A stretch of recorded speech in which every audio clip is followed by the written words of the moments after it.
Una pequeña hebilla de cinturón algo corroída, atrapada entre los restos del deterioro. La había encontrado en la playa, cerca de las rocas, bajo la iglesia, donde los niños pasaban las horas buscando cangrejos. Su instinto de buceador profesional le decía que aquel objeto había venido del mar, de algún lugar sumergido bajo las aguas de la bahía. Era su obsesión, una especie de comezón que le hacía recorrer a diario en bajamar el arenal de levante a poniente con la mirada fija en el horizonte, preguntándose por el origen de la pieza. Cualquier señal sobre la superficie del mar, una corriente, gaviotas en grupo flotando o el burbujeo casual creado por un pez al desaparecer, podía convertirse en la indicación de que, bajo cualquiera de ellas, se encontraba el lecho de donde procedía su tesoro. Aquella costa había sido testigo del trasiego de múltiples y variadas mercaderías a bordo de embarcaciones bien construidas, pero no siempre preparadas para afrontar un temporal. Muchos fueron los naufragios que llegó a cobrarse y se dejaron algo en el fondo del mar. No era extraño pensar que la pieza, tan celosamente custodiada, hubiese estado en algún momento de la historia ciñendo la cintura de un guerrero o un comerciante. La mañana era fría. Una ambulancia, 2 coches de policía y una lancha neumática varada en la orilla atrajeron su atención y la de muchos paseantes que también se acercaron al lugar. Los pies descalzos y el cuerpo semidesnudo e inerte que reposaba en la arena aún conservaba el pantalón hecho jirones del que colgaba un cinturón roto, sin hebilla. A Son de Mar, el podcast para marinos y amantes de la navegación.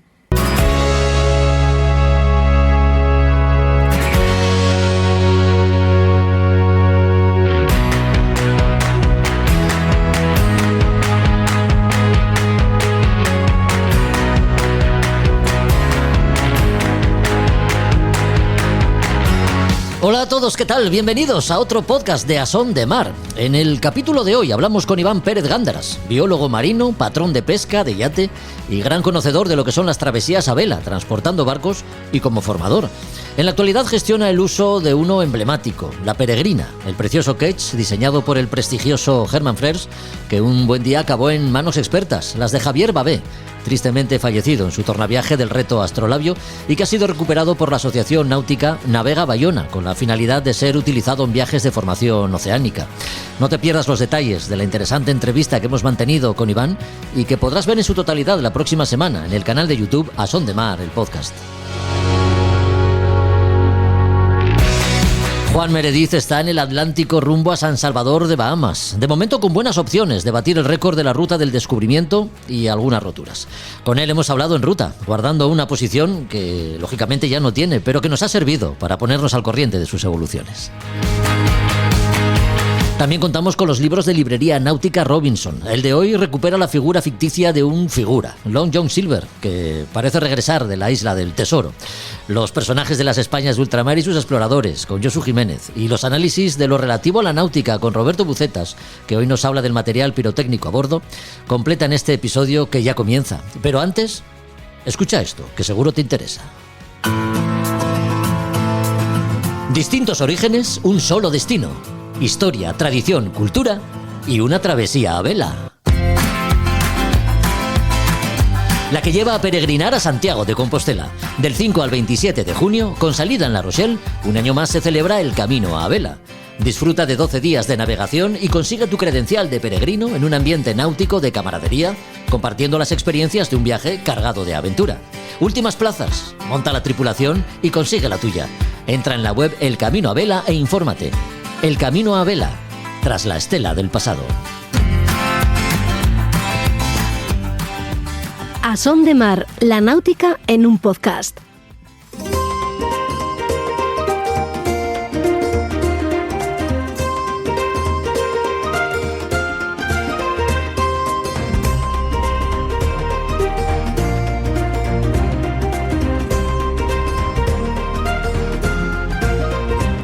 El Aruna acogió la entrevista que grabamos para el canal de YouTube y de la cual a continuación escucharéis un buen extracto. Hablamos con alguien que desde su más tierna infancia vivió muy cerca el contacto con la mar. Hijo de biólogo marino y nacido a orillas de las Rías Bajas, no era difícil adivinar que su vida discurriría cuando menos en contacto con el medio acuático. Pero fue mucho más allá. También biólogo marino, Iván Pérez Gándaras, fue un prometedor regatista que llegó a ganar algún campeonato del mundo en vela ligera. Su inquietud por el saber marinero le llevó a hacerse patrón de pesca de litoral y, aunque no ejerció como tal, embarcó en barcos que navegaron para faenar por las frías aguas del Atlántico Norte, Terranova y la Antártida. La vela de crucero ha ocupado la mayor parte de su tiempo como profesional de la náutica.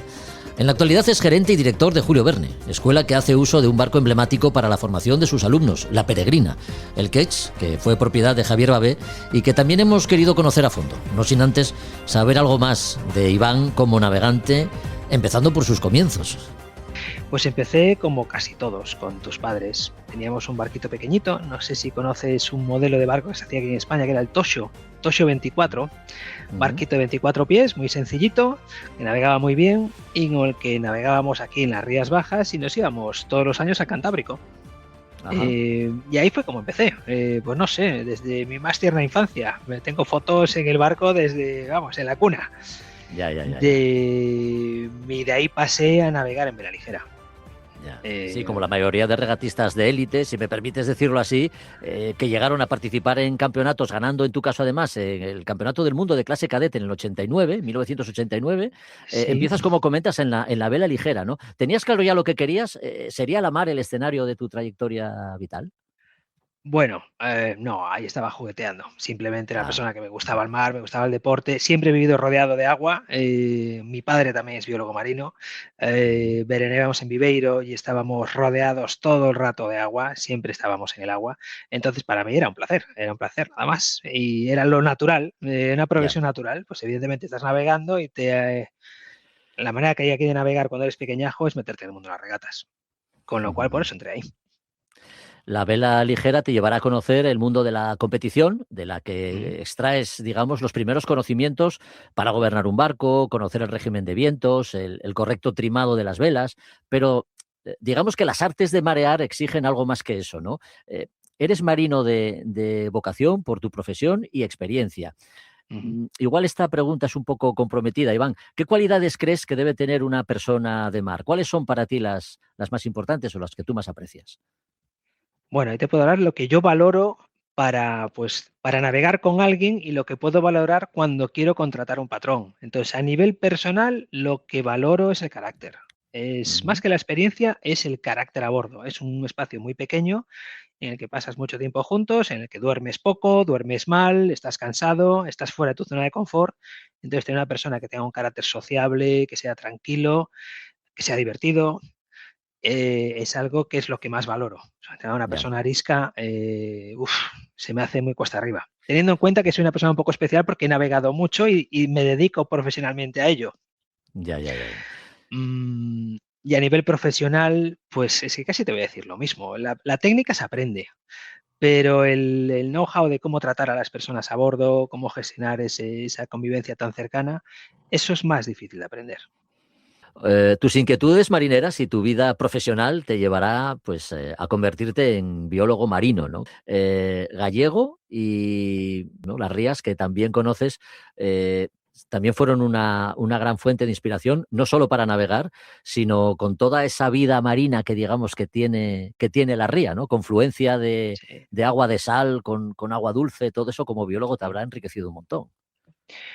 Bueno, hay una frase muy mítica sobre el Parque Nacional de las Islas Atlánticas que tenemos aquí en las Sí, CIES. Es así una es, sí. exageración, pero tampoco es una exageración tan grande. En 1 metro cuadrado debajo del agua en las CIES te vas a encontrar la misma biodiversidad que en todo el Mediterráneo. Fíjate. Entonces, claro, eso te marca, por supuesto. Aparte, ya, además de navegar, también buceaba mucho.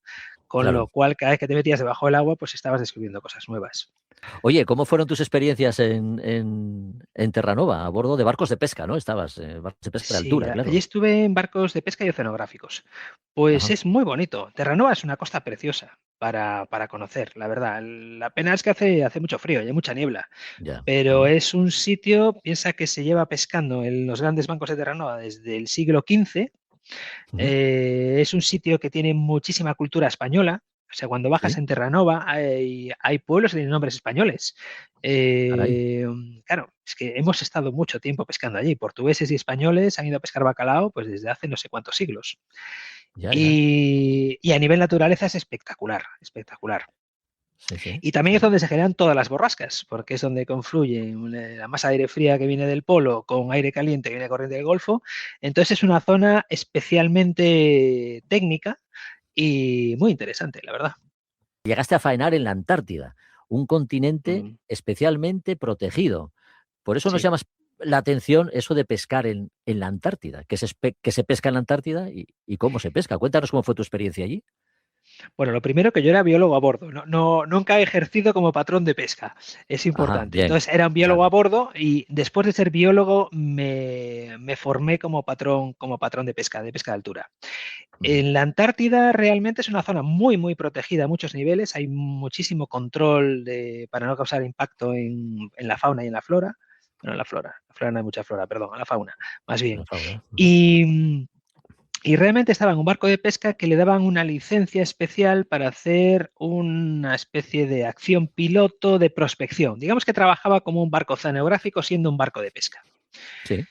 Entonces estaba descubriendo si había recursos con una especie en concreto que le llaman bacalao negro o merluza de fondo, creo que le llaman. Y es una de las especies con más valor económico del mundo. Es un pescado blanco, muy rico, la verdad, muy sabroso y que funciona mucho en países como Estados Unidos, que no les gusta mucho el pescado y parece un filete realmente, o en Japón, funciona muy bien. El precio en lonja en su día, esto ya ha pasado años, pero el precio en lonja que tenía el kilo, yo creo que eran unos 20 euros, y estoy hablando de hace 20 años. 20 euros el Ahí. kilo en lonja es una pasada, es vamos, un valor increíble. Es el oro negro de los mares, esta especie. Y era Sí. un pescado que se pescaba a mucha profundidad, se pescaba a 2000 metros con palangre de fondo, o sea, Joder. con anzuelo a 2000 metros. Y era una cosa curiosa, la verdad, porque pescábamos pegados a la banquisa de hielo. O sea, realmente tienes el océano y se empieza a concentrar todo el hielo y tienes todos los icebergs incrustados. Estábamos pues a 200 millas casi de lo que es el continente de la Antártida pescando. Ujú. Y otra cosa curiosa es que muchas veces estos peces llegaban con marcas, con ventosas enormes y con unas laceraciones muy bestias, y era que el fondo del mar está lleno de calamares gigantes. Entonces largábamos el palangre y estos calamares estaban en el fondo y se iban comiendo los pescados. Caray. Una cosa muy curiosa. Y de hecho tuvimos un calamar gigante que subió vivo. Yo creo que fuimos los primeros que hayamos visto, que vimos en un calamar gigante vivo en directo con nuestros propios ojos. ¿Ah, Y sí? subió a superficie. O sea, yo creo, no sé, estaba despistado, estábamos en medio de la banquisa de hielo y vamos, tengo el pico en casa. Joder. Imagínate. Ya estamos en la Antártida y la Antártida es Sí. un sitio importante, es un lugar que ocupa pues un hueco importante en esta entrevista Ujú. porque nos servirá para hablar del otro o de la otra protagonista de la charla que estamos manteniendo, porque junto a la asociación Bayona Navega embarcáis en la Peregrina, ¿no? El barco que fue propiedad de Javier Babé, Sí. capitán de la Idus de Marzo, que, por cierto, cubrió varios minutos de emisión en este podcast, Ujú. en los primeros capítulos. Javier Babé fue uno de los primeros navegantes que llegaron a la Antártida, españoles, ¿no? En nuestra historia reciente, a bordo Exactamente. de la Idus de Marzo. Tú Ujú. conociste a Javier, ¿qué recuerdo tienes de él, Iván? Hombre, yo tengo un recuerdo muy, muy bonito de Javier. Vamos, yo estoy en este mundo a nivel náutica de recreo profesional gracias a Javier, de hecho. O sea, Ajá. fue a bordo de la Peregrina hace muchos años, navegando en el Caribe, cuando me decidí a dar el paso y dedicarme full time profesionalmente a la náutica de recreo.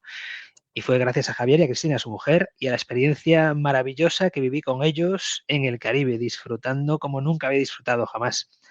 Ujú. Entonces ahí se generó una relación que se convirtió con el paso de los años en una amistad. Y bueno, fue una relación preciosa, la verdad. Era una persona muy especial, sigue siendo una persona muy especial, Ujú. Javier, para mí. Recordemos que el último reto de Javier Babé a bordo de la Peregrina fue el reto Astrolabio, ¿no? Cruzar el Ujú. Atlántico con los medios con los que se navegaba antaño, sin ningún Mm. tipo de apoyo tecnológico.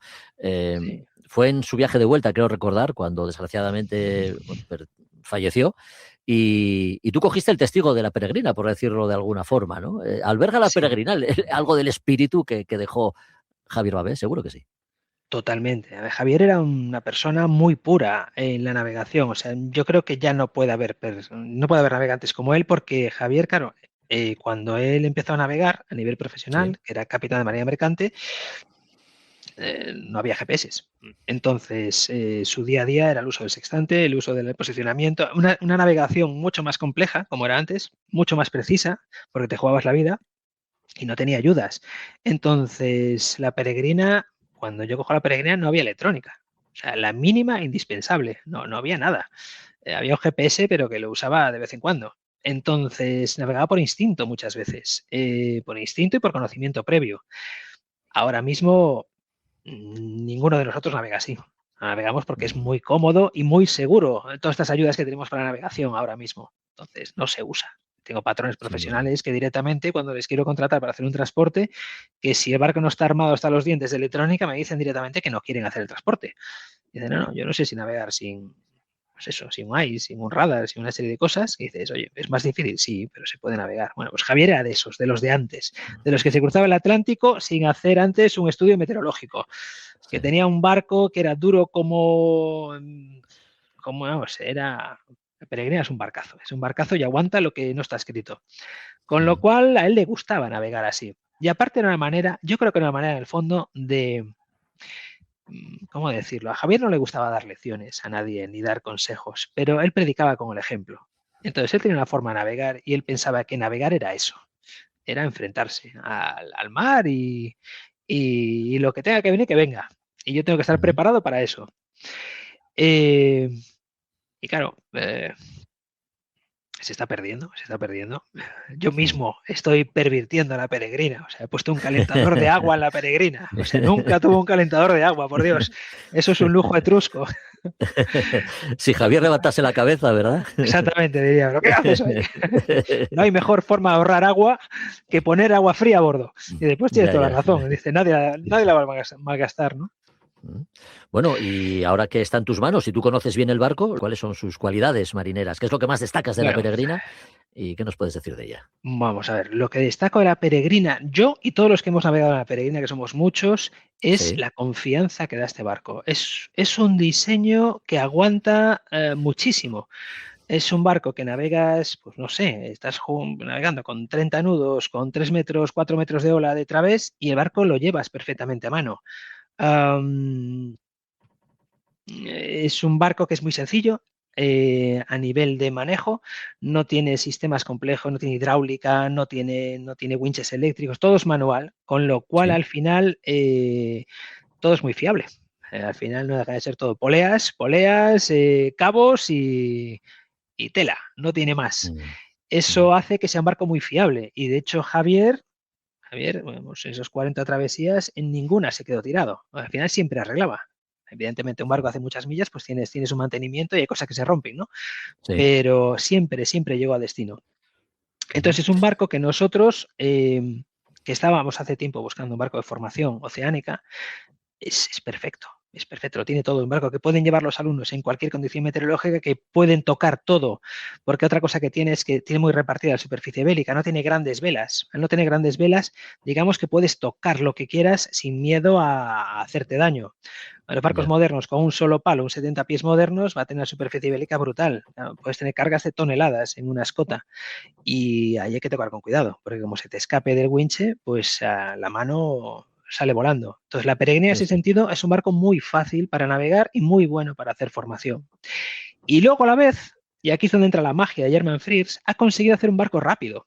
Claro, hacer un barco que sea estable y que aguante condiciones duras es relativamente sencillo. Pues le pones un palo muy corto, muy poca vela, y le metes mucho lastre y entre comillas eso no lo mueve nadie. Pero conseguir que aparte sea un barco rápido y que navegue con brisas, eso ya es más difícil y eso lo tiene la Peregrina.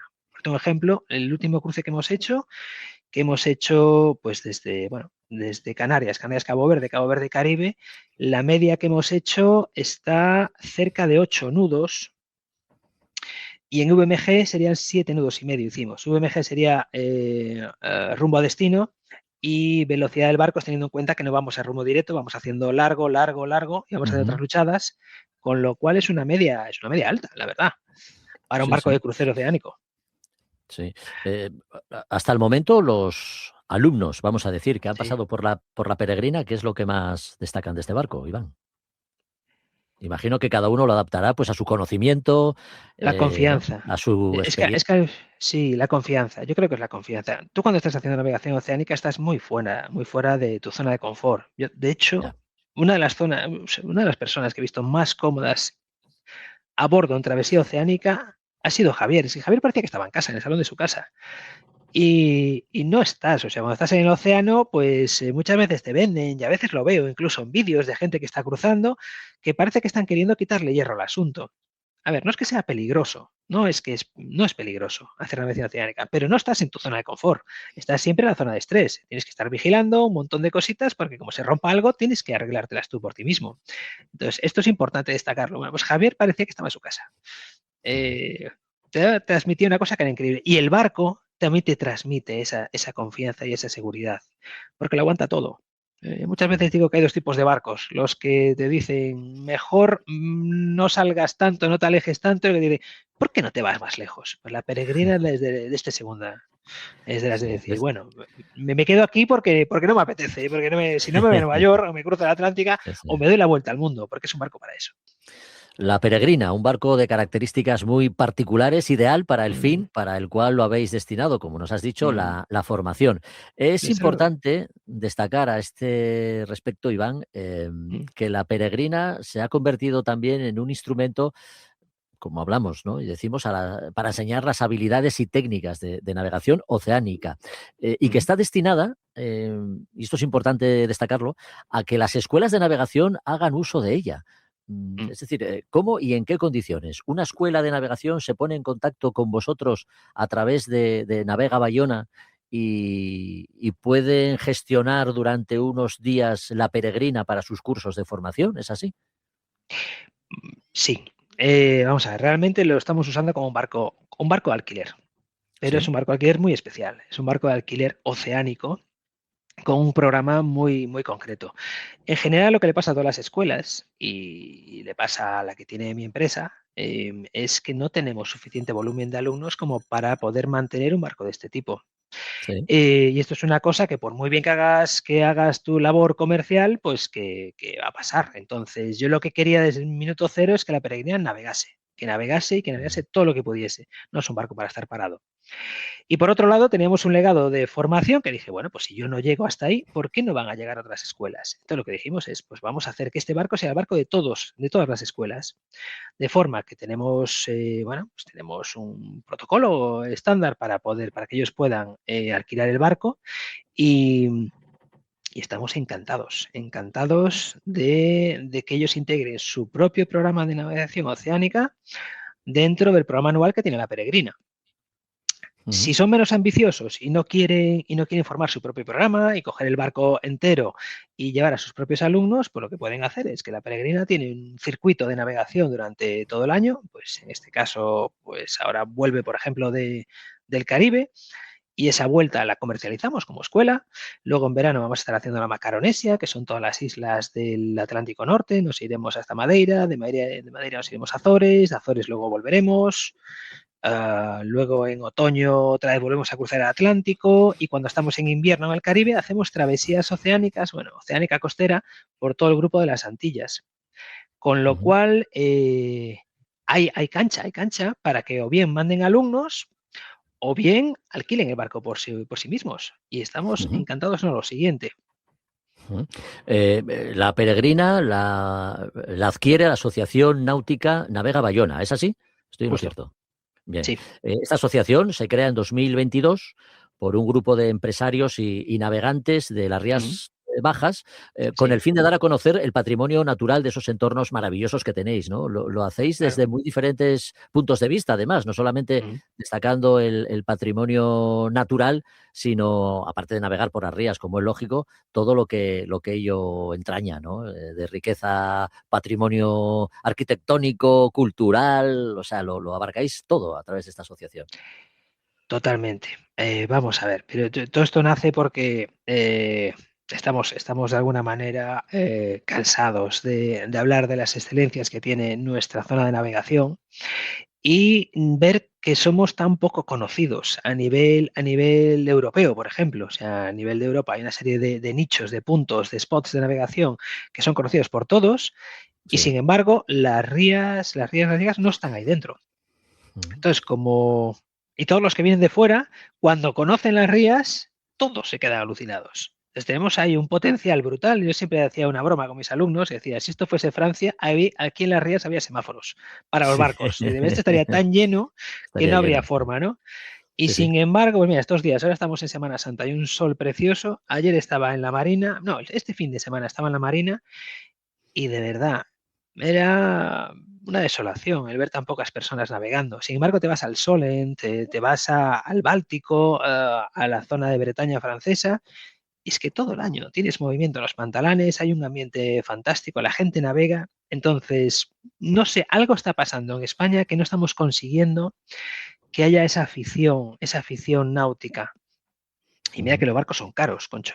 Dices, ya que haces esa inversión es para usarla, ¿no?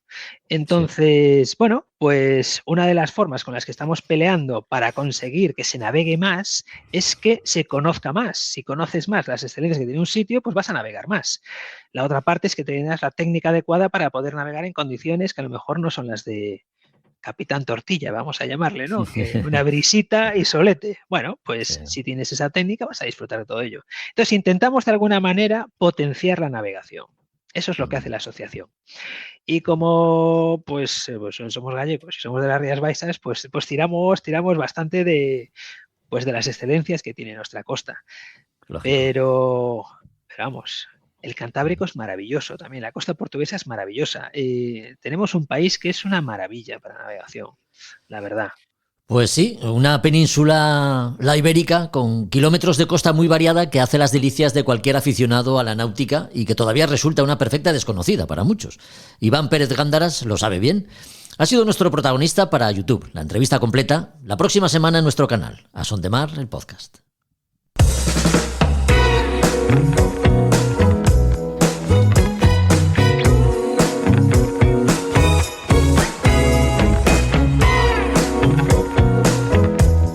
A Son de Mar, el podcast de Jorge Uría.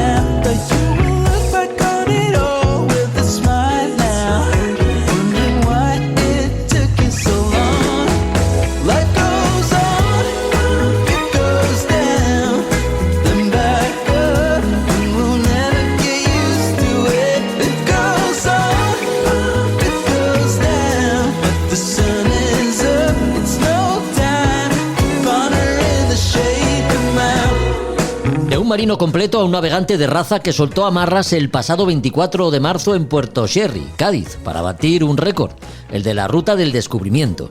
26 grados 28 3 minutos norte, 30 grados 31 minutos oeste. Esta es la posición en la que encontramos en este preciso instante a Juan Meredith. Con viento de aleta, los alisios reinantes le están ayudando a hacer medias que le pueden llevar a cumplir el objetivo. De momento la cosa parece que pinta bien. Bueno, mejor que nos lo cuente él. ¿Qué tal, Juan? ¿Cómo estás? Hola, Jorge. Hola, Juan, ¿dónde te encuentras? Uy, se te oye un poco mal, pero bueno, espero que tú me oigas mucho mejor. Te oímos perfectamente. ¿Dónde te encuentras? Última hora de situación. Bueno, pues la última hora es que hace un par de horas se nos ha roto la driza del... ¿Me oyes? Sí, perfectamente, sí. Cuéntanos. Sí, te digo que hace nada, un par de horas se nos ha roto el speed pesado. Ya habíamos roto el speed más grande. Se ha ido al agua y al ir al agua se ha roto. Bien, lo hemos recuperado sin posibilidad de volver a utilizarlo. Uh-huh. Y ahora vamos con código cero, también muy rápido. Mira, ahora mismo vamos a 13 nudos. Uh-huh. De corredera, sí, igual de fondo. Y seguimos apretando con lo que tenemos. Sabemos que vamos bien, que estamos en tiempos de récord. Y bueno, mientras quede algún trapo, apretaremos. ¿Qué condiciones tenéis en este momento? Pues 23 nudos de viento de un nordeste, que la mar de viento, fantástico. Por fin tenemos un poco de sol porque no lo estamos viendo mucho, vamos bastante cubierto entre nubes, pero ahora sí tenemos sol, que es fundamental para poder también generar energía con los paneles solares y buena temperatura, se va yendo muy bien. Mira, un dato curioso. Sí. Todavía estamos con una temperatura de mar de 19.1 grados. Eso es muy importante porque nos elimina un poquito esa temperatura de agua alta que pudiera generarnos más chubascos y más complicaciones. Vamos a aprovechar ahora que tenemos conexión contigo para hacer breve repaso de lo que lleváis hecho hasta ahora. La salida fue el día 24, condiciones de viento duro en la bahía de Cádiz. Para empezar, si de batir un récord se trata, no fue un mal comienzo, ¿no, Juan? Sí, empezamos muy duro, luego nos calmó un poquito, que era algo previsto, un poquito, y ya inmediatamente entró ese viento que salía del estrecho duro, que subió hasta 42, 43 nudos mantenidos. Eso nos permitió ver el barco a tope. El barco tiene su nuevo récord en 21,4 y bien, tomamos una opción viendo la meteo de defender el lado de la costa marroquí, sí, que salió muy bien cuando roló el viento más a un 3.30 más o menos. Y nos permitió ir de un bordo hasta la parte que veíamos más complicada hasta el momento, que era cómo salir de las calmas de Gran Canaria, ¿no? De Gran Canaria y de las demás islas, pero especialmente Gran Canaria. Así que entramos bastante separado. De hecho, no llegamos a ver ninguna isla. Cogimos la calma, faltaría más, no podía ser de otra forma, pero bueno, creo que las solucionamos muy bien. Estuvimos unas 10 horitas peleando aquí y allá, cogiendo todos los roles. Fue día muy intenso y ya pudimos empezar a salir y a poco coger el alisio que ahora nos acompaña y que nos está permitiendo hacer 270, 280 millas en rumbos directos. Bueno, ya sabíamos por lo que nos habías dicho, por lo que habías comentado antes incluso de la salida, que efectivamente especial atención te merecía el desvente de las Canarias, ¿no? Sí, exactamente. Sabíamos que era dramático, igual que, por ejemplo, la llegada, ¿no? La llegada allí es de gestionar mucho, puede haber muy poco viento. Y aunque vemos la meteo y parece que nos quiere acompañar hasta allí, vamos a dar un salto entre dos anticiclones que espero que nos beneficie ahora, además al tener unas velas un poco diferentes, no tan deportantes. Pero sí, tanto Canarias como la llegada a Bahamas va a ser, bueno, creo que definitivo. Navegáis impulsados por los alisios, los vientos que llevaron a Colón a descubrir un nuevo continente y a Pedro Menéndez de Avilés en su misión por colonizar la Florida. Ya conoces el océano Atlántico, Juan, porque lo has cruzado en solitario más de una vez, pero ahora siguiendo la estela de grandes navegantes, eso debe hacerse sentir a uno bien, ¿no? Una buena sensación la que tienes. Sí, me hace sentir francamente bien. Es decir, me siento... Ya sabes, lo hemos dicho muchas veces, es un sueño de niño, ¿no? Poder haber querido navegar con Pedro Menéndez de Avilés y todo lo que él hizo y ahora es como si me lo llevara a bordo. Poder llevar, no sé, es muy emotivo, ¿no? Sabemos que allí en San Agustín esperan por nosotros porque siguen muchísimo a esa figura que fundó a la ciudad de San Agustín y unir Avilés con San Agustín un poco más aún. Sí. Es muy apasionante. Y también entiendo más cómo navegaban, porque estamos manteniendo un rumbo, vamos por la ortodrómica. Colón posiblemente no sabía de qué se trataba, pero navegar por la ortodrómica implica ahora mismo prácticamente que me sale el sol justo en la popa y que casi se me pone el sol en la proa y es apasionante realmente. Es muy hermoso. Así Oye, que para allá vamos. ¿Y qué previsiones manejas para los próximos días de cara a conquistar ese récord de la ruta del descubrimiento, Juan? Pues lo que te comentaba, ahora seguimos con este alisio que está intenso, en 24-25 nudos. Las rachas suelen subir a 27. Ese salto entre los dos anticiclones nos va a meter vientos más del norte. Nos va a venir muy bien por esto que te comentaba de las velas, nos va a permitir cerrar un poco de ángulo sin cambiar demasiados rumbos, aunque ya por ortodrómica iremos haciendo un rumbo un poquito más abajo del 270. Sí. Y luego, si fuera hoy y estuviéramos allí, tendríamos calmas, pero parece que se nos apartan según vamos llegando nosotros y ojalá eso sea buena señal. Sabemos que ahora mismo vamos en tiempos de poder batir ese récord, pero ya ves, una avería, un incidente, cualquier cosa, tira para atrás lo que has andado. Así que solo queda pues, apretar, seguir y empujar duro. Bueno, pues 26 grados, 28, 3 minutos norte, 30 grados, 31 minutos oeste. Esa es la posición en la que encontramos ahora a Juan Meredith, rumbo a San Salvador de Bahamas para batir el récord de la ruta del descubrimiento. Que los problemas de trapo y otros inconvenientes no impidan cumplir este reto. Juan, mucha suerte, mucha fuerza y cuidaos los tres. Seguimos. Decirle a la gente eso, que nos siga en redes sociales, que es muy importante para que los posibles patrocinadores puedan ver en estas historias cosas interesantes y nada, lo dicho, seguimos y muchísimas gracias, Jorge. Un abrazo fuerte. Abrazos. ¿Te gusta navegar para salir de la rutina? ¿Has pensado en hacerlo por el Egeo? Sailing Indómito te lo pone fácil. Suelta amarras y disfruta con nosotros tu charter por las islas griegas, poniéndote a la rueda o contratando patrón, tú eliges. Travesías y expediciones a los rincones más espectaculares de las costas griegas, fondeos de ensueño cargados de historia. Navega siguiendo la estela de los dioses y héroes de la antigüedad. Deja en tierra la cotidianidad. Sailing Indómito, aventuras de mar por destinos de fantasía hechas a medida. Avanzamos en el equinoccio de primavera, más horas de luz y las temperaturas que irán en aumento empiezan a invitar a muchos a mirar a la mar con la sana intención de navegar o aprender a hacerlo. Para ambas cosas están Náutica Puerto Gris y Sailing Indómito. Javier Manso, ¿qué tal? Muy buenas.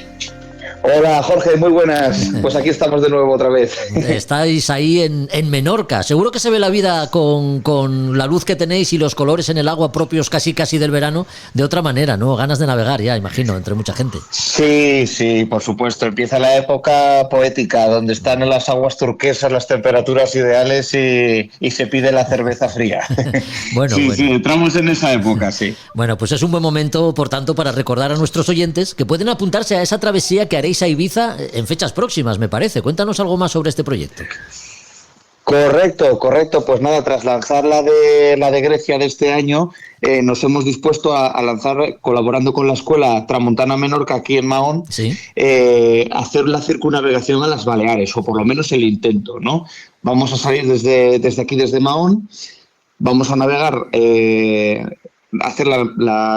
vamos a dividir las etapas en navegación como de altura y la navegación costera, en la que al principio vamos a navegar del tirón hasta Mallorca, fondearemos allí, descansaremos un poquito y luego vamos a Ibiza y trataremos de encontrarnos pues con mi amigo Tomás, que ya sabes que colaboro mucho con él.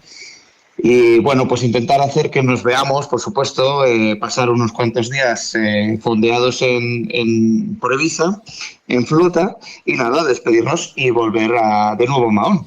Entonces esto lo desarrollaremos pues para julio, la semana del 6 al 12, más o menos. Y bueno, lo haremos con el barco de aquí de la escuela. Sí. 6 al 12 de junio. No es un capricho, no es una locura, no es un aire que os haya dado, sino que como nos comentas, ¿no? Hay una intención, hay una razón de ir a Ibiza, que es juntaros allí con más barcos, con Tomás Ruiz en este caso también, y disfrutar de unos días juntos navegando, ¿no? Claro, sí, le queremos seguir dando el enfoque de que sea en julio, de que sea verano, de que haya buena temperatura, de que te puedas bañar, que puedas disfrutar y descansar, no solo sea académico. Sí. Y luego la parte del encuentro, ¿no? Pues por nuestra parte, pues por ver a Tomás, pero también con la gente que traiga, juntarnos todos, compartir experiencias, hablar de dudas, de curiosidades de que cada uno tenga y bueno, poder compartir un rato con gente agradable que siempre es súper beneficioso. Hay que tener experiencia, hay que tener barco, o se puede ir con un poquito de experiencia, con las ganas de participar en esta actividad y subirse a uno de los barcos que naveguen hacia Ibiza.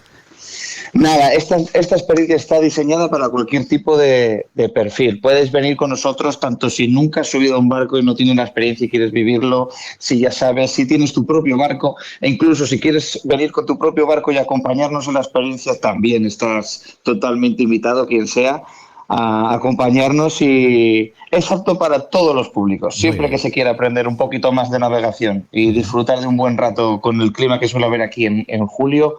es para todo el mundo. Muy bien, Javi. ¿Y qué pasa con dar la vuelta a la isla de Menorca? Porque esa es otra de las actividades que organizáis en Sailing Indómito, para quien quiera apuntarse. Correcto, pues estas actividades son ya más cortitas, están diseñadas para que se pueda disfrutar de circunnavegar la isla en 3 días y lo haremos también gracias a la colaboración con Tramontana Menorca.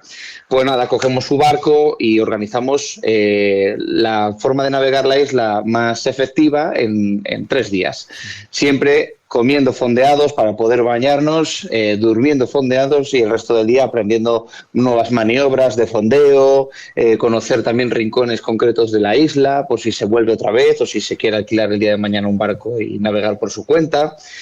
Y bueno, son actividades que realizamos ahora a partir de primavera en adelante, durante el verano también y hasta finales de octubre, con la idea de poder ofrecer a la gente que no tiene una semana, marcharse 3 días, dar la vuelta a la isla, fondear en muchos sitios bonitos, aprender algo de navegación y conocer a gente nueva. Bueno, así que tanto la actividad de navegar de Mahón a Ibiza como esta de dar la vuelta a Menorca, estamos a tiempo, porque ya se abre el plazo, ¿no?, para poder inscribirnos. Sí, está abierto el plazo, ya hay algunas plazas reservadas, pero sigue habiendo disponibilidad. Esto para contactar con nosotros, tanto con los contactos habituales de Sailing Indómito, o en este caso también podrán visitar, ya con tu permiso ya lo digo, sí, la web de tramontanamenorca.com, que ahí también pueden contactar con nosotros y pedir información sobre las actividades, las travesías o incluso pues las formaciones que ellos hacen también y demás. Bueno, Tramontana Menorca Formación y Sailing Indómito, que nuestros oyentes busquen en internet y ahí también tendrán toda la información disponible para ellos. Gracias, Javi. Correcto. Hasta otro capítulo. Muy bien, Jorge. Pues un abrazo muy grande. Náutica Puerto Gris y Sailing Indómito. Experiencias náuticas. Suelta amarras con nosotros, charters exclusivos. Nos adaptamos a tus necesidades. Nuestros barcos te ofrecerán la seguridad y confortabilidad que buscas. Consulta nuestros servicios en nuestras web nauticapuertogris.com y sailingindómito.es. Visita nuestros perfiles en Facebook e Instagram y haz tuyas nuestras aventuras. Náutica Puerto Gris y Sailing Indómito. Profesionalidad, experiencia y ganas de compartir.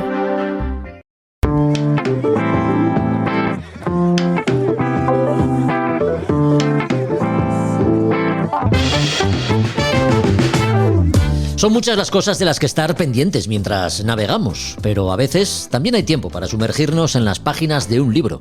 Por eso recurrimos a Librería Robinson para que Juan Melgar nos sugiera algún título con el que disfrutar de esos momentos de descanso. Así que vamos a ponernos con ello. ¿Qué tal, Juan? Muy buenas, ¿cómo andas? Hola, Jorge, pues aquí estupendamente, como siempre. Hoy nos toca hablar de Long John Silver, pirata y enemigo de la humanidad. Ese es el título del libro que nos traes para hoy. Cuéntanos, ¿qué nos vamos a encontrar en sus páginas?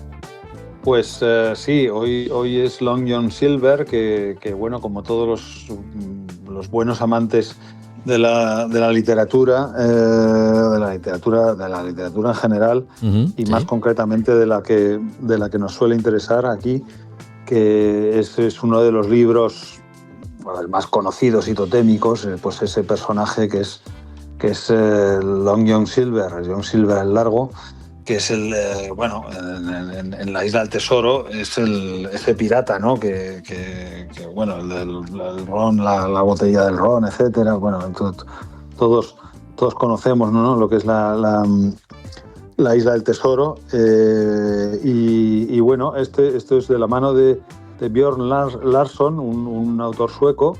Nos viene esta novela un poco sobre la vida, una autobiografía de la vida de Long John Silver, de John Silver. Entonces, bueno, pues es aventura pura de piratas, bueno, en fin, de todo lo que... Tiene todos los buenos ingredientes para disfrutar de una buena lectura de aventuras marítimas. Sí, eso parece, sí. El autor recupera además a este personaje de ficción en una nueva aventura que lo retrata, ¿no? Sin concesiones al buen hacer ni la recta moral, ¿no? Sigue siendo un tipo, pues eso, pendenciero, libertino, en fin.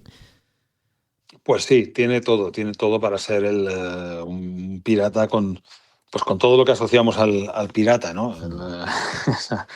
La crueldad, pero bueno, a la vez con un cierto sentido de la justicia a su manera. Sí. Bueno, y es un al final, pues bueno, eran lo que eran piratas, pero bueno, se regían por sus propios códigos y sus propios sentido de la justicia. Y lo que hacían sobre todo yo creo que era sobrevivir, ¿no? Sobrevivir en ese mundo tan duro que era la navegación en la época de la vela. O sea que eran vidas duras. Yo creo que siempre se ve como eso, pues eso, la aventura y tal, pero la realidad debía ser mucho más dura, mucho más, además, como le capturaran a uno, lo que le esperaba era una soga y el cuello, la soga alrededor del cuello. Con lo cual, pues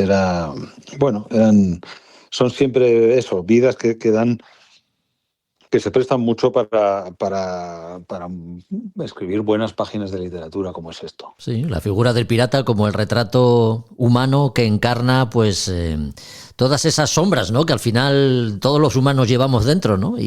Pero también el lado, pues ese, ¿no? El lado bueno de la lealtad y esos códigos que efectivamente eran los que regían en su mundo, pero eran los que ellos tenían y con los que jugaban, ¿no?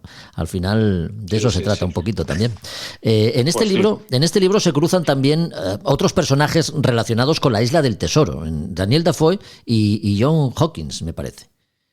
Pues mira, sí, con esto salen muchos personajes, pues Morgan, etcétera, legendarios de la historia de los piratas. Y aquí también aprovecho también porque, claro, es Daniel Defoe. Sí. Y este libro va a ser siempre un poco especial para nosotros porque lo vamos a presentar en la librería, va a venir el autor, viene de fuera, sí, y va a ser el último que se presente en el local que estamos ocupando ahora mismo, con lo cual, pues para nosotros va a ser siempre un libro simbólico. Y pues Defoe, Robinson, va ahí engancha un poco con todo, ¿no? Con esos grandes libros y esa gran literatura de esa época de los piratas y los naufragios y las aventuras y bueno, por eso va a ser siempre un libro especial, la verdad. Bjørn Larson, que es el autor de este libro, Long John Silver, Pirata y enemigo de la humanidad, que se va a presentar en librería Robinson y que llega de la mano de editorial Almayer, que como siempre decimos es esa editorial que cuida tanto sus libros y que tanto nos gusta, Juan.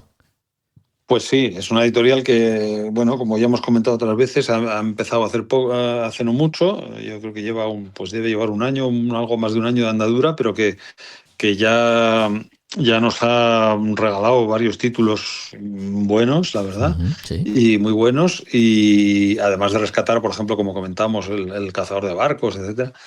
Y que va a seguir sacando cosas muy, muy buenas y a los que queremos apoyar en la medida de lo posible siempre. Y esto es la verdad es que es un excelente libro es lectura de esa de que lo coge uno y no puedes soltarlo. Estás ahí leyendo las aventuras de estos piratas que siempre es entretenido. Pues sí, bueno, cada vez nos queda menos tiempo para seguir disfrutando de Librería Robinson en su actual emplazamiento, en la calle Santo Tomé. Juan, si nos queremos hacer con este libro cualquiera de los títulos que tenéis, podemos recurrir a Santo Tomé dentro de muy poquito tiempo a otra dirección, así que cuéntanos dónde vais a estar y cómo podemos hacer para hacernos con algún libro. Pues en el mes de mayo, en algún momento dado, me encantaría concretar, pero no... Estas cosas nunca se puede hasta el último momento, porque estamos ahí haciendo acondicionando el sitio, con lo cual, pues en cuanto terminen, empezaremos ya con el traslado en serio. Pero bueno, esto va a estar es lo que sí sabemos que va a estar en Julián Romea número 3. Muy bien. Ahí que está también en Madrid, dentro de lo que es Madrid. Y bueno, de todas maneras, nuestra página web siempre está funcionando, nauticarobinson.com, y ahí vamos a estar siempre disponibles, donde esté la librería física. Bueno, pues nos anotamos esa dirección, Julián Romea número 3. Allí acudiremos para visitarte y visitar los libros que tenéis en los estantes de Librería Robinson, siempre interesantes. Así que hasta el próximo episodio. Juan, nos seguiremos escuchando. Un abrazo fuerte. Muchísimas gracias, Jorge, por dar voz a los libros en tu magnífico programa.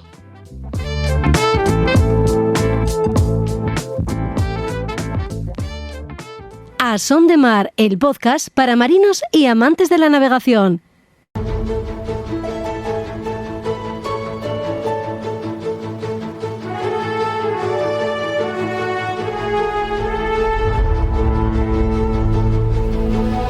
Los vientos de las Españas de ultramar y sus exploradores nos llevan hoy a conocer a uno de los personajes históricos favoritos de Josu Jiménez. ¿Quién es? Don Antonio Barceló. Ya sabemos, Josu, que te apetece decirnos cosas del capitán Tony, así que venga, adelante cuando quieras. Muy buenas a todos desde el Muga. Pues sí, la verdad es que me apetece mucho hablar de este gran personaje, gran marino, gran táctico y estratega e innovador, que fue el capitán Tony. Antonio Barceló, que ya cuando se retiró como teniente general apenas sabía escribir y firmar su nombre. Pues este hombre era de una familia oriunda de Tarragona y bueno, pues desde muy joven estaba con su padre, que era patrón de un jabeque que se encargaba de mantener la comunicación entre Barcelona y Palma. Ahí aprendió todo, las barbas de la mar, la navegación, el pilotaje de todos estos barcos, los jabeques, que eran propios barcos, si los conocéis o quien no los conozca, pues barcos mixtos a vela y remo, y siempre tenían que luchar y zafarse muchas veces de la amenaza de los corsarios berberiscos, del Argel apoyado por el turco. Pues a los 18 años ya era patrón de ese jabeque, sucediendo al padre. Y de esa manera que cubría dos veces al mes esta comunicación entre Barcelona y Palma. Demostró la pericia, bravura, dominio del combate, con muchos éxitos que os contaré ahora. Sostuvo, por ejemplo, contra 2 galeotas argelinas en defensa de 2 destacamentos militares que llevaba de transporte. Así consiguió ser alférez de fragata de empleo, quiero decir. Pues lógicamente este hombre no venía de un origen noble, y digo lógicamente porque en aquella época había que ser noble para ser un oficial de la Real Armada. Bueno, pues resulta que otro de los éxitos fue cuando un barco francés raptó y huyó con una monja de un convento. Barceló en aquella época recibió el cometido de alcanzar ese bajel fugitivo, los apresó y arriesgando su vida capturó el barco y encima, salvó a la monja, ¿no? Esto es más ya de una película, como diría el otro. Había problemas de escasez de grano, había que por las tempestades, por los corsarios, y él fue el único que, comisionado como por el capitán general, trajo de Barcelona el trigo, pan y mantuvo y evitó el racionamiento en Mallorca, en las islas. Los beneficiados solicitaron a Fernando VI, que para mí es uno de los mejores reyes que hemos tenido, una recompensa, y también le subieron al grado de teniente fragata honorario. Vuelvo a repetir que no era noble. Siguieron los argelinos atacando, entonces se ordenó pues armar al corso a 4 jabeques. El armamento y los gastos del sueldo pues los pagaba el Estado. Y el importe total de las presas. Barceló acudió a este llamado con su jabeque, Santo Cristo de la Santa Luz. Se convirtió en el jefe de toda la flotilla y consiguió mantener apresarlos y mantener la comunicación entre la península y las islas. En 1753 una galeota capturó en el mismo puerto de La Palma un mercante. Pues allí fue Barceló con otro patrón, Benito Capo, la capturó, recuperó la presa y ya hasta le graduó de teniente de navío, pero siempre de la misma manera. En 1756 navegaba en la desembocadura del Llobregat. Os dais cuenta de que los argelinos, con ese poderío que les daba el turco, atacaban. Ahí viene la frase de los moros en la costa. Pues persiguió, 2 galeotas fueron las que atraparon, les perseguía 2 galeotas, allí, los plantó cara, las hizo huir a una de ellas y capturó la segunda. Ahí ya le hicieron entrar directamente al cuerpo general de la Armada y ya era con propiedad teniente de navío. Continuó llevando el correo y los transportes. Después obtuvo el mando de los jabeques de guerra, ya el Catalán y el Corvo Marino, con el que capturó presas en 1762. Siguió ascendiendo. Luego ya el gobierno le puso a sus órdenes 4 jabeques de nueva construcción y ese apresó 4 buques moros en la costa catalana. Después, con su insignia arbolada en el Garzota, vigilando la costa malagueña al mando de 5 jabeques, reclutó y apresó 7 buques argelinos. Es decir, mantuvo mantuvo la comunicación y la seguridad en las costas mediterráneas con los famosos jabeques. Y en principio luego ya estuvo estudiando un poco la navegación, lo que es la construcción naval en ese sentido de las mejoras, y pues hizo reformas en los aparejos, propuso mantener el corso en época invernal, de tal forma que de esa manera pues Antonio Barceló mantuvo durante una década la seguridad y el apresamiento de un montón de buques de los moros apoyados por el turco.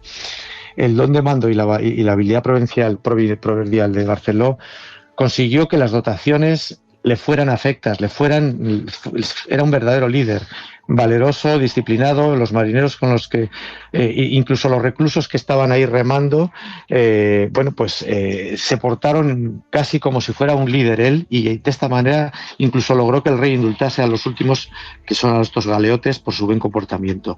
Con esto os cuento la primera parte de este hombre que mantuvo y dio la seguridad y machacó a la piratería mora en todo el Mediterráneo, empezando desde abajo, sin apenas saber leer y escribir. Os contaré las grandes aventuras y las grandes hazañas que tuvo después, ya como un mando de la Real Armada.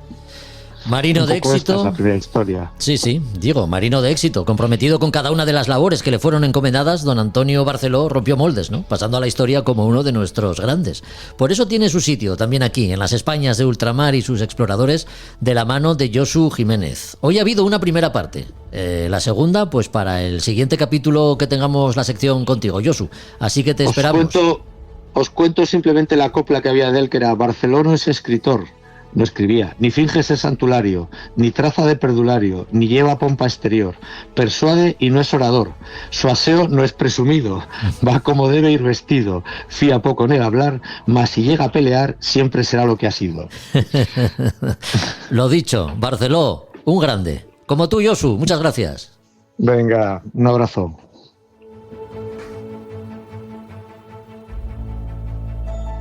A Son de Mar, el podcast de Jorge Uría.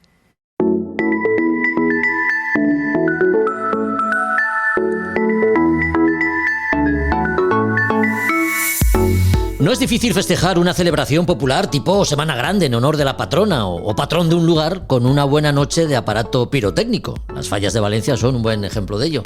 También en un barco tenemos pirotecnia a bordo destinada a un fin bien distinto. Bengalas, cohetes con los que hay que tener especial cuidado, saber de la importancia de renovarlos cuando caducan y, por supuesto, conocer su manejo. De ello hablamos los próximos minutos con Roberto Bucetas. Hola, Roberto, muchas gracias por acompañarnos un día más. ¿Qué tal, Jorge? Buenos días. Pirotecnia a bordo. Ojo, que no está para celebraciones, ¿no? Más bien para todo lo contrario. Cuéntanos.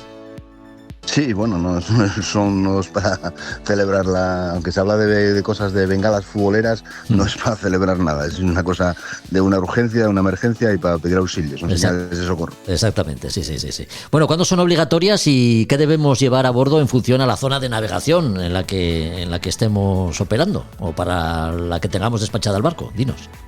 Sí, está claro. Tenemos un Real Decreto que siempre hablamos de él, que es lo que nos obliga a la administración a tener a bordo. Y nos van a exigir tener un equipo de señales de socorro a bordo en función de la zona de navegación, ¿no? Podemos decir que para la zona 5 y 6 exigen 3 bengalas de mano. Para la zona 4 exigen 3 bengalas de mano y 3 cohetes con paracaídas. Ojo con esto, que esto ha cambiado con el Real Decreto nuevo del 2021, con lo cual antiguamente te exigían más, ahora van pidiendo menos equipo pirotécnico, ¿no? Sí. Y las zonas de 2 y 3 te exigen 6 bengalas de mano, 6 cohetes con paracaídas y un bote de humo, una señal fumígena flotante. Y en zona 1, 6 y 2, 6 bengalas, 6 cohetes y 2 botes de humo.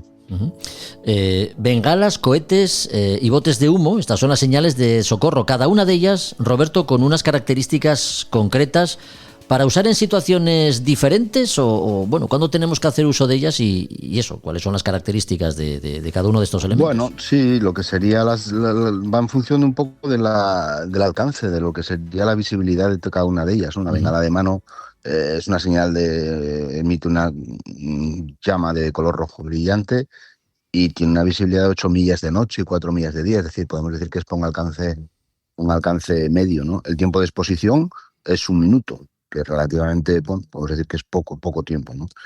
Mientras que los señales de cohetes con paracaídas, el tiempo de exposición son 40 segundos.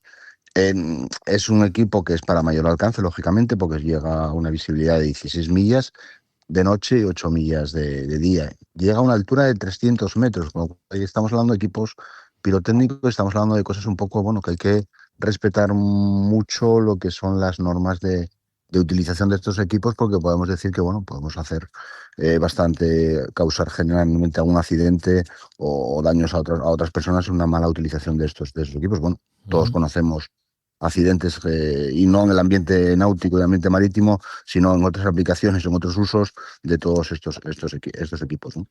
Y las botes de humo, señales fumígenas flotantes, tienen un tiempo de exposición de 3 minutos y emiten un humo de color naranja y es una señal diurna y tiene un alcance de 5 millas, ¿no? Estas son las especificaciones de cada uno de esos equipos pirotécnicos. Sí, ya lo has mencionado. Llama la atención la duración que tienen, Roberto. Las bengalas vienen a ser 1 minuto, los cohetes 40 segundos. Bueno, parece poco tiempo. Confiamos en que los que saben, que son quienes las diseñan, lo considerarán suficiente, ¿no? Bueno, es lo que establece la norma y las especificaciones en cuanto a la homologación de los equipos. Relativamente sí que es poco tiempo. Sí que es poco tiempo. Una bengala que va a durar pues 1 minuto, relativamente no es, podemos decir que no es nada, ¿no? Y también es cierto, seguimos hablando de señales, equipos pirotécnicos, señales de socorro, con la pirotecnia de a bordo, en la era de la tecnología, en la era de las comunicaciones vía satélite. Bueno, pues queda un poco anticuado todo esto, ¿no? Existen otros equipos en la actualidad que están intentando, pues bueno, que yo supongo que en el futuro no muy lejano van a suplir a todos esos equipos que se hablan de las bengalas electrónicas de socorro, las EVDS, que en muchos países ya las reconocen, aunque todavía en estos momentos el SOLAS no las tiene contempladas como aceptadas como equipos de señales de socorro. Aunque, por ejemplo, el Corps americano sí establece lo que son las bengalas electrónicas de socorro como para sustituir los equipos pirotécnicos que tenemos en la mayoría de los sitios. Y la Administración española, pues bueno, está igual que el SOLAS, lógicamente, y todavía no las reconoce como equipos homologados para pedir auxilio y pedir socorro. Pero bueno, se supone que esto va evolucionando, porque no tiene mucho sentido que llevemos todavía pirotecnia a bordo de un barco, pirotecnia que caduca, pirotecnia que bueno, que no deja de ser pólvora, no deja de ser explosivos. Está considerado como el código de MDG como explosivos a bordo. Y bueno, si tenemos equipos pirotécnicos o bengalas o cohetes caducados a bordo, podemos considerar que es el transporte de explosivos y podemos tener una multa importante por tener estos equipos a bordo caducados, ¿no? Pues hay que tener cuidado. Estas bengalas a las que aludías, las bengalas electrónicas, son las que incorporan luz LED, ¿verdad? Sí, es una luz LED. Se emite una luz LED y la duración son 6 horas. Y bueno, el alcance no es que sea mucho mayor que el que tienen los equipos pirotécnicos, las señales pirotécnicas, pero bueno, en prestaciones son muchísimo mejores desde el punto de vista de todo lo que sería no llevar explosivos a bordo, el mantenimiento, la duración. Bueno, va por ahí el tema. Incluso más seguras, ¿no? Porque si te encuentras en una balsa salvavidas con mala mar, a veces encender una bengala puede entrañar también su riesgo, ¿no? Lógicamente, estamos manejando explosivos. Cuando estamos utilizando estos equipos, pues bueno, no deja de ser, pues eso, un explosivo que tampoco entraña mucha dificultad su utilización de una bengala de mano. Pero bueno, pues hay que protegerse un poco, a lo mejor pequeñas micro quemaduras que se puedan producir con un guante. El tema del cohete con paracaídas, ojo con él, porque bueno, si por un despiste lo utilizamos de una mala forma, pues podemos, tener un accidente a bordo o una propia balsa salvavidas.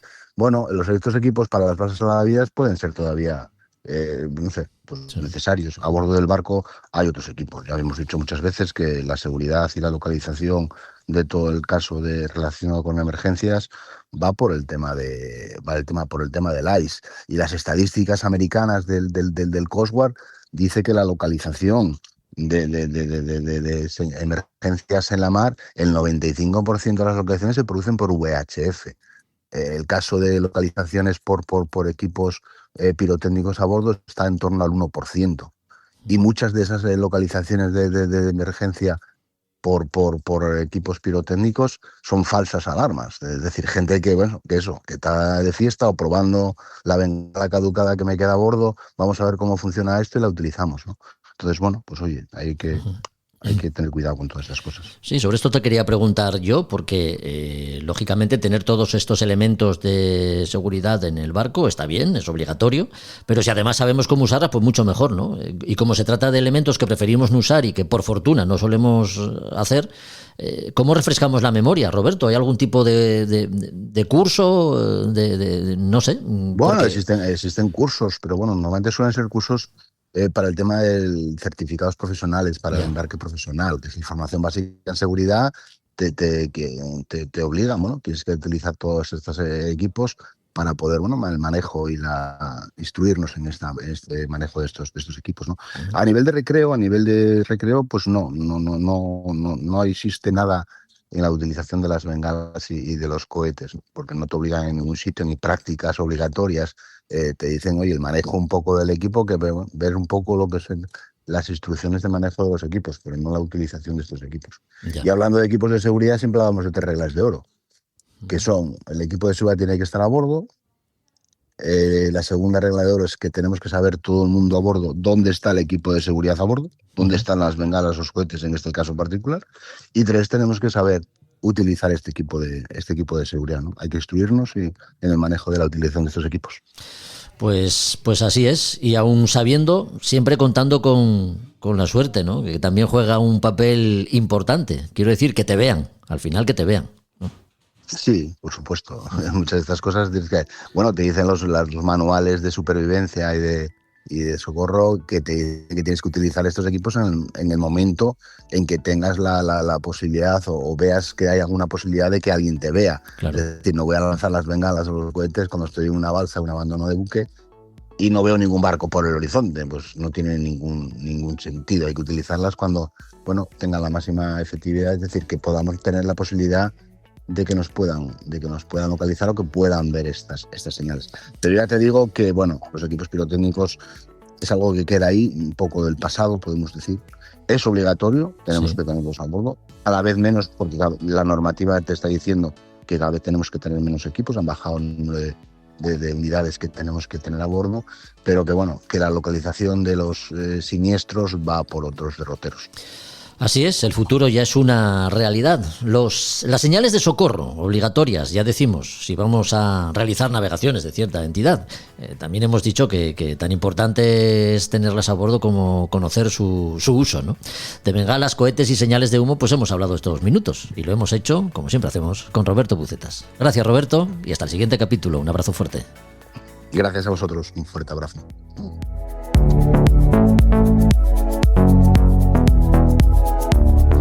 Pues hasta aquí otro episodio de A Son de Mar. Recuerda que volvemos en 15 días, pero la semana que viene, en nuestro canal de YouTube, A Son de Mar, el podcast, podrás ver la entrevista completa con Iván Pérez Gándaras y conocer La Peregrina.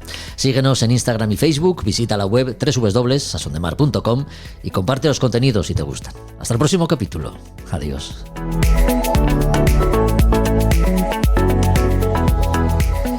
A Son de Mar, la náutica en un podcast.